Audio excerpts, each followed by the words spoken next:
SOS Yamoussoukro. Quand on entend Yamoussoukro, on pense déjà à tout ce qui est beau. La basilique, l'hôtel des députés, l'hôtel président, le lycée scientifique l'INP, le lac aux Caïmans. Le 21 mars dernier, j'ai fait un rêve sur la ville de Yamoussoukro. Je vous explique ce que j'ai vu, une panoplie de mots. L'amphi et la piscine du lycée scientifique abîmés. Devenus comme des forêts, les voies pas encore bitumées. Les lacs, invisibles par les nénuphars, sont fermés. Quant aux autres, dépourvus de goudron, sont dégradés. Des édifices en état de délabrement avancé. Les ordures ça et là, partout de la saleté. La nuit interdit de sortir, il y a insécurité. Les hôtels pilules, quasiment tous les îlots. Cacophonie, bruit, bar, maquis, bistrot à tous les niveaux. Ils sont bouchés dans tous les quartiers, les caniveaux. Même la fondation pour la recherche de la paix devenue enclos. Sorti de mon rêve à mon réveil, j'étais joyeux. Et comme Saint Thomas, j'ai poussé ma curiosité. À ce jour, après plusieurs investigations, je suis malheureux, bien loin d'être un rêve, c'est la triste réalité. 35 ans après sa naissance en capitale, bilan, elle est reluisante et très sale. Cette princesse est tellement si jeune et sans emploi, ils sont nombreux, ces jeunes. La beauté de nos lacs était un avantage, notre grandeur.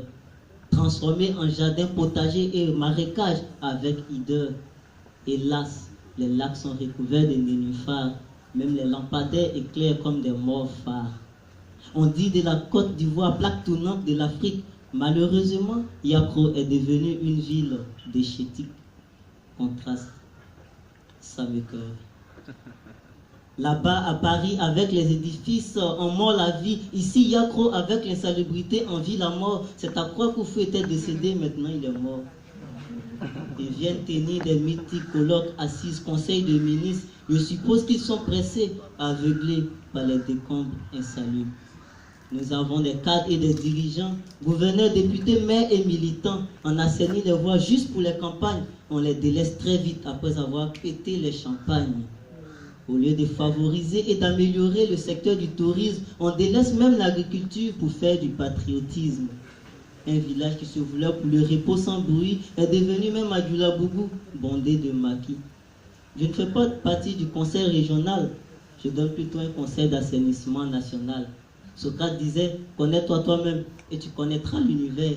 Moi je dis, soigne-toi toi-même et tu sauveras ton univers. Prenons exemple sur la ville d'Accra au Ghana, prenons exemple sur la ville de Kigali au Rwanda. Rien n'est impossible aux Africains, tout est possible à nouveau l'Ivoirien. Quand je regarde mon continent, l'Afrique, quand j'admire mon pays, la Côte d'Ivoire, quand j'observe ma future belle ville Yamoussoukro, voici les mots et mots qui s'énoncent à moi.